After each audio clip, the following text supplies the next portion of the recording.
Well, good afternoon, everybody. Welcome to our space. My name is Robert. I run this place with help of managers Araquin and Anthony outside. We're supported by the Arts Council of Northern Ireland to run 6 exhibitions a year that last about a month. And this is one of those exhibitions. This was a collaboration between Dr. Araquin and Robert Peters in conjunction with Arts and Business and the Arts Council sponsored it. So I'd like to introduce Dr. Araquin to give you a bit more background to this project. Absolutely. So the idea of the project was we wanted to try and use the genetic components of linen, what part of the plant makes the fibres intrinsic to the creation of the linen itself, and see if we could make music from that using the sequences that are embedded there that actually generated. So we selected an enzyme called cellulose synthase, which is essentially a little factory, a little machine that sits in the cell factory and threads sugars together to make cellulose, which is the component of the actual fibre itself. So we looked at that enzyme and looked at the genetic sequence, the codes for that enzyme, and also the protein sequence. And part of that is the genetic sequence. You probably have seen this. You get those repeating GPAC, GAC motifs, and everything is made of these four bases, and they're clustered in packages of 3, which are called codons. And that lends itself to an obvious parallel that those packages of 3 are the chords, and then the amino acids that they generate that string together into the protein are the melody line, so to speak. And that's the process that we took with Curator, myself and Dahi, when we were working on the Dahi McGibbon, who collaborated with me in the generation of the music, and he actually generated a small Java program that does this, that I don't understand, but he could actually just do it automatically from the sequence information, which is fascinating. So that we're expecting to kind of get something from that we would do in workshop and in a live performance, and obviously we perform live. But obviously COVID prevented that, and we pivoted. Then we thought, well, what else can we do? For a start, actually, what we realized was the music that was being generated through this sort of automatic process was actually already has this kind of structure, and it has value as music in itself. Which I wasn't expecting something that was going to sound kind of it's computer generated noise, but it has a heart, and it seems to have it sounds like real music. So we were like, okay, well, what can we do? So we reached out to NI Screen, who have a huge archive of footage related to industrial in the industry in Northern Ireland and the linen industry. And they were able to give us access to their archive footage, which we then collaborated with a filmmaker called Colin Lavery, who took that footage and the musical piece and crafted it together. Which is amazing because this was all done remotely. Quick Zoom chats here and there, a phone call, but it seemed to all just come together very, very easily. And I think there was just the concept was strong, and people just kind of got the concept, because we wanted to have a bit of sort of heart in it, a bit of relevance. Not just an academic project, and would actually resonate with people, because everyone has families worked in the mills, and people know it was hard labour, it was hard times, and it's so much part of the industrial and social structure of this country that we wanted to have that in. So one of the aspects of there is that the archive footage came with its own audio. The sounds of the machines, the sounds of the people speaking about the mills, the sound of people working in the fields, So then I took that input and put it back into the music and created this kind of holistic kind of thing that just sprung together. I think that we were all really just, a thing that almost felt like it would be in itself through this collaboration had come together, and then we reached out to Robert as well, and Robert then took the score of the piece and generated this sort of response to the musical piece, and obviously that's the score kind of sort of reflects both the esoteric sort of ancient relationship with flax. There's always a kind of sort of almost like a holy kind of crop. There was something very special about it. It made so many things possible. And that's kind of reflected here, and that's obviously printed onto a linen fabric as well. So there's a continual kind of process of kind of recursive thing that's the call and answer to the different aspects of the piece from the concept. And then the most recent piece is Robert has kind of taken the kind of what's called the kind of heart of the protein, and using a similar process, each of these blocks represents a codon, represents an amino acid derived, they're in the heart of the enzyme that actually does the work. And that's then represented visually here too. So there's so many parallels, and I think we're all struck by these parallels, by the fact that we're looking at we're taking the process of translating in the cell is a process, is like a microscopic molecular version of an industrial process. It's things being assembled together according to a template. You get these, when that's happening in the cell, you see strings of protein being formed that then fold together and make another engine, and that makes strings of sugars into the fibers. There's so many kind of recursive parallels all the way along from this, just these DNA bases that just, GATC, and what that represents and how it just builds and builds and builds, and then you get this macro scale where its whole society has been shaped by this one enzyme. So we're going to sort of think of covered everything. I think Robert mentioned all the funders, people involved. No. So just to sort of tick off everyone that's really helped make this happen. Obviously, the Arts-Based Gallery here, and the team. The Arts Council of Northern Ireland sort of originally commissioned the piece, and Arts and Business NI were responsible for a large part of the funding about making that happen.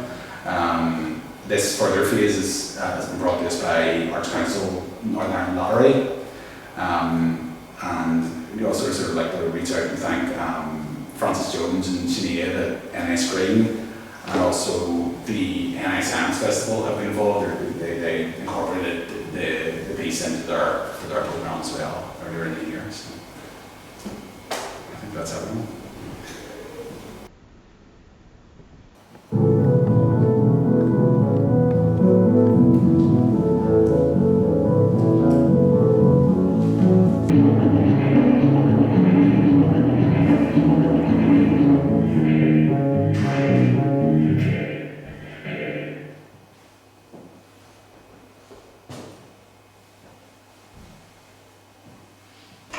So I had the pleasure of being invited to respond to the sound piece that Anthony has created, and I was really just struck by the amazing complexity behind the growth of any natural form, basically, particularly with the underlying mechanics of sugar production, cellulose production, leading to this plant, which then could be used in so many different ways by humans. So I kind of wanted to create something that explored that long-term relationship that people have had with the flax plant. And I wanted to kind of create a monument within which the music notation could be housed, but which also then referred to all these different aspects of linen's relationship to humanity. So the first kind of thing that I started with was braided flax from 30,000 years ago that was discovered in a cave in Eastern Europe, in Georgia. And the Neolithic people who were learning to kind of like that this plant could be broken up and could be braided and used for, could be braided into bags or pots or, I don't know, friendship bracelets, whatever else they used it for. And they were able to also dye it as well. So within that cave, the braided pieces of the flax plant were dyed in yellows, reds, blues, violets, blacks, browns, greens and khakis. So these people were quite advanced in their knowledge and understanding of the plant, and also the materials that they could use to transform that plant and make it look more interesting. I think that's really just an amazing thing, for this urge for people to create, but also then expand on that creation into making something that's aesthetic, something that is pleasing to the eye.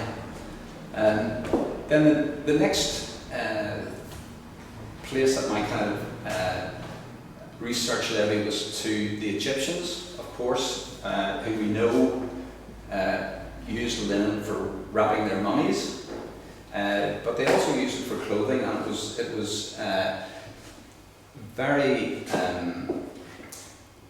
expensive in its time because it was so finely woven and so beautifully produced that it was kind of considered almost, I suppose, like a very precious commodity. The Egyptians considered it to be woven moonlight because of this kind of like glow that it has when it's bleached. And at the top of the columns in this structure, with the Egyptian god Khonsu in two of his forms. The linen that the Egyptians were able to weave was of as high standard as machine woven linen today. Again, quite remarkable when you consider the level of technology that was available to them. The overall structure of this building, I suppose you could call it, it refers to the kind of architecture, but very much so in relation to alchemy. And the reason I was kind of like drawn to the idea of alchemy in relation to this is this whole idea of transformation, things being transformed, but also the alchemists were kind of like the forerunners of the scientific community, and people like Newton and Bacon were also alchemists as well as early scientists.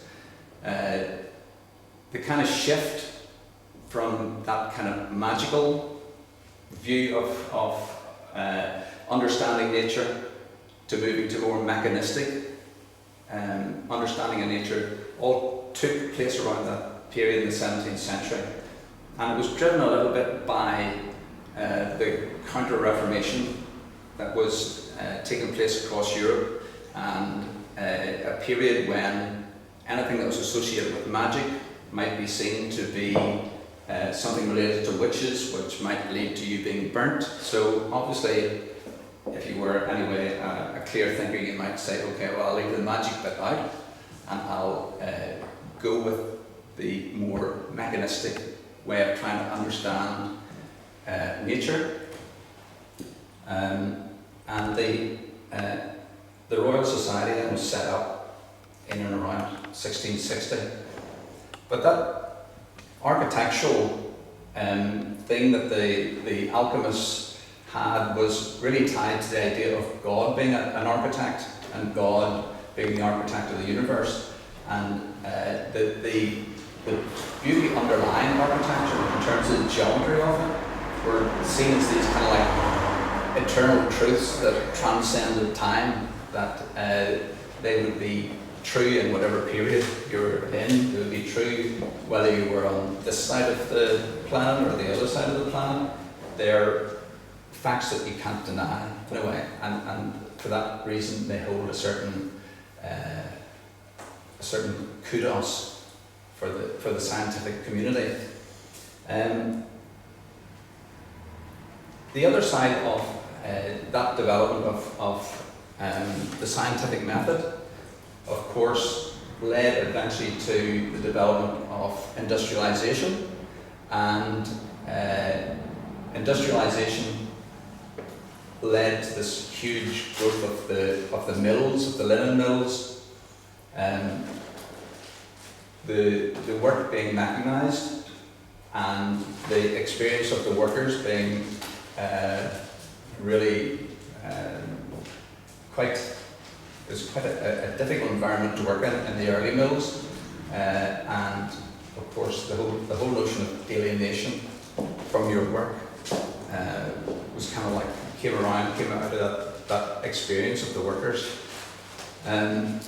So I have included the mills from Belfast in the background of the monument, with the smokestacks spewing out their smoke. The large sun in the centre is a hermetic symbol, and I've included it there as the bleaching agent that was used here in Northern Ireland. You would have had all the linen laid out in long lines on the bleaching greens to get it into a very white fabric. On the base of the monument, you'll see all these little angels standing, and they are involved in some of the processes of the linen production.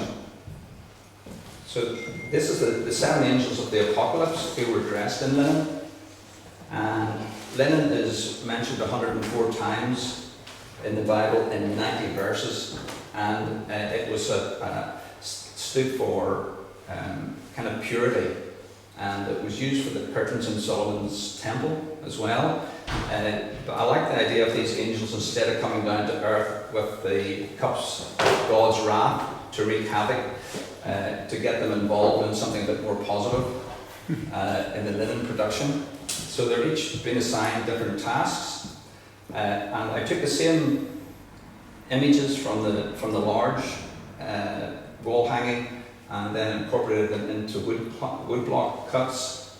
And I was very fortunate to get the engineering department down in South Eastern Regional College in Bangor to laser cut the wooden blocks, which are then printed by hand onto linen. The relationship between Ireland and flax goes back to the 11th century, when it was introduced as a crop, but really wasn't again until that kind of 17th century period, at the time of religious persecution, when the Huguenots and the Quakers came to the north of Ireland here. Quite a large number settling in this area, in the Lisburn area, and with them they brought very specialised skills in terms of weaving, and that weaving then was incorporated into the linen industry here, and it became a huge industry, really, on top of which was then built the industrialization of it. So on the monument as well, we've got a Huguenot symbol on the left side there, and a Quaker symbol on the right, the 2 stars. And then the strange upshot as well of the whole kind of scientific approach to things led to the invention of artificial fibres, which led to the demise of the linen industry here. And up at the top of the top left-hand corner there of the large wall hanging, written in the stars, are the chemistry symbols of nylon 3 and nylon 16. So I want to kind of reference almost the fact that the demise of the linen industry was written in the stars, kind of like almost like preordained through the development of the scientific approach which emerged in the 17th century.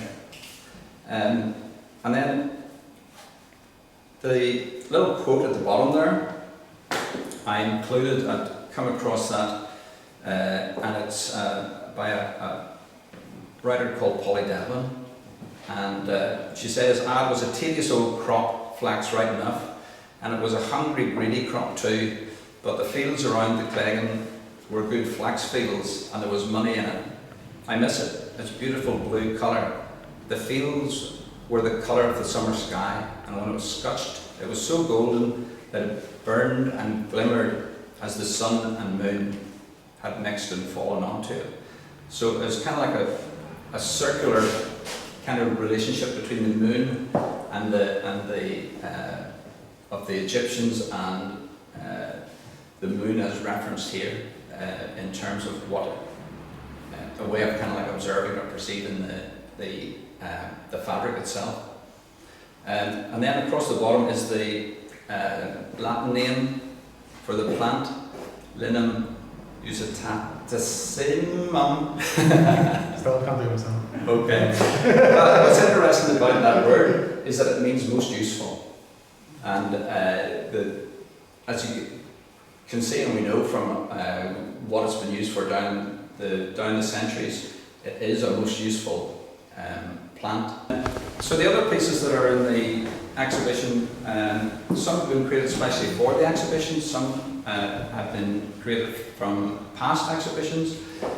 Starting down at the left, the large hanging there with lots of names on it in blues and greens, that's actually the score for a piece of music.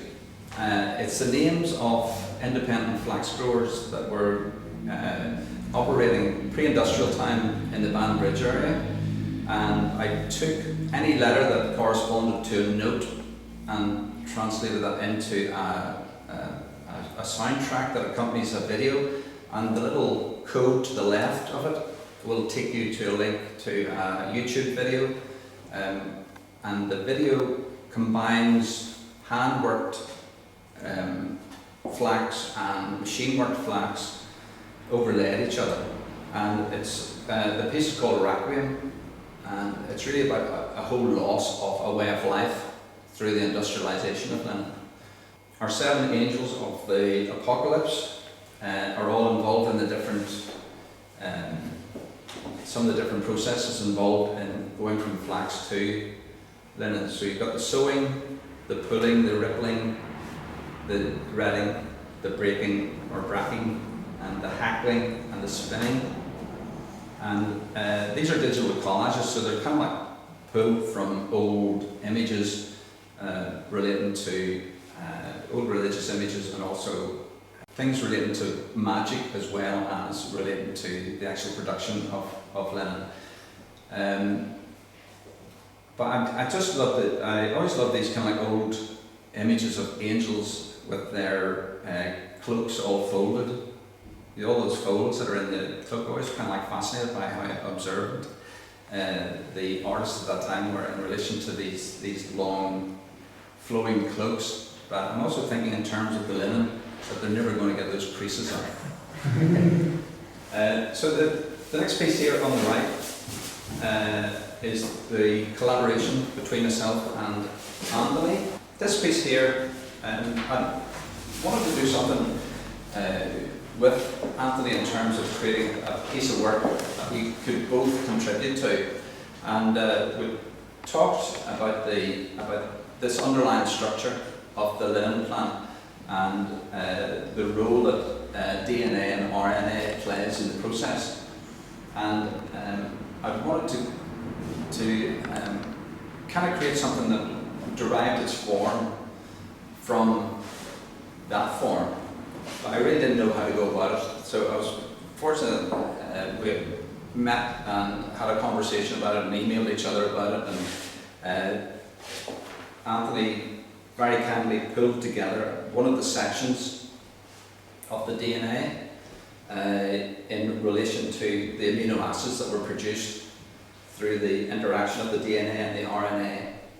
And from that, I was able to take some of the letters that are associated with those, the little codes that go along with that, and I assigned different shapes and colours to each of those.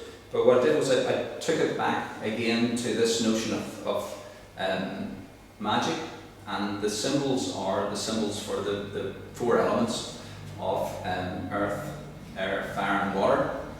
So that the UGAC sequence, I associated then with the water, air, fire and earth, and then applied a colour to that. So the green related to water, the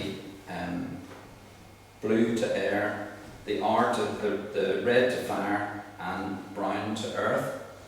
And the symbols in relation to those as well is an upturned triangle for both the fire and the air, and a downward pointing triangle for the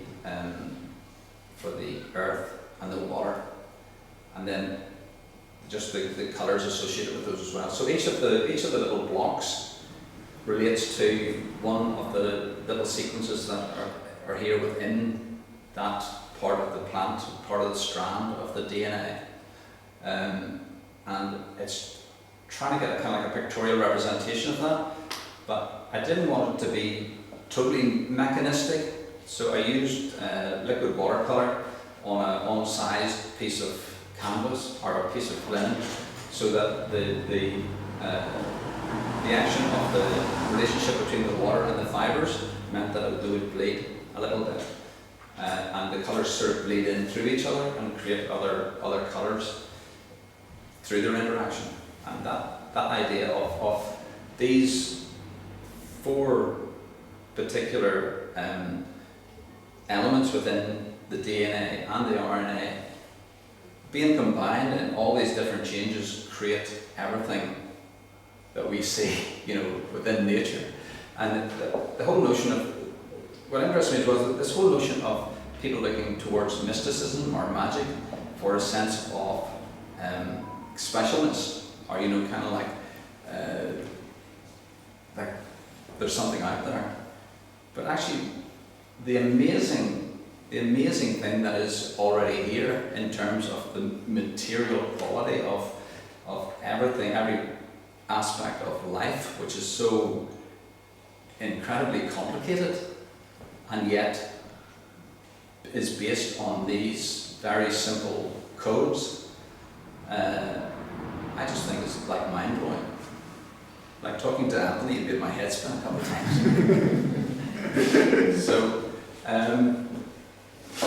So that's those pieces. This piece was created for the show. These pieces were created for the show, the woodcuts and the large wall hanging. And then the other pieces that are here are other work that I've done in relation to linen, mainly in terms of the exploitative nature of the early linen mills. And these pieces work as augmented reality pieces. So there's a little app that you can put on your phone called Artivive, and when you kind of load it up and hold it up in front of the picture, you will get some video, some little animations, and some text relating to sort of the working conditions of workers in the early mills. This, for example, relates to the carding machine, and there was a lady called Araquin who had got entangled in the machinery, and it basically tore her scalp off, and she died later from her injuries. And the video that accompanies it is in relation to workers being sought for the factory, but they're only taking small boys and girls in because they're cheaper and they can climb into the machines and clean them out while they're still working, which again led to some interesting injuries, and then this one here, damaged lungs of workers, and it's been placed in the famous memorial in London. The damaged lungs have been placed between industry and commerce, as represented on that monument, and the text here relates to dust in the factory, which was called Paus, and if you were afflicted by breathing in the dust and you got this terrible cough with it, you were said to be pousy. But a doctor who had been doing some research into the working conditions of people in the factories, in the early factories, said that a lot of the workers coming into work would actually have coughed to the point where they threw up their breakfast before they started their work. So horrific working conditions, and here we have, in this one here, there's dust floating about in front of the images and children coming out of the factories in the early 1900s incorporated into it. The last piece here, which is a couple of images of the world. As we know, we're destroying the world. Oops. And the image here relates to exploitation of workers in iPhone factories, because all these wonderful toys that we have, and even this wonderful toy that I'm using to present this work, has an exploitative history to it. And the images are of undercover footage that was shot in the factories with workers falling asleep at their stations because they're working such long hours, and text from one of the workers just talking about how boring the job is, spending 12 hours screwing one tiny screw into the same hole over and over and over again. So it's kind of like we're all part and parcel, and it's hard to escape the exploitation of workers and the destruction of the planet. So that's that little piece there. I'll cheer you up no end next time it's on your iPhone. So I think that's it. Yeah. Thanks a lot, Roy.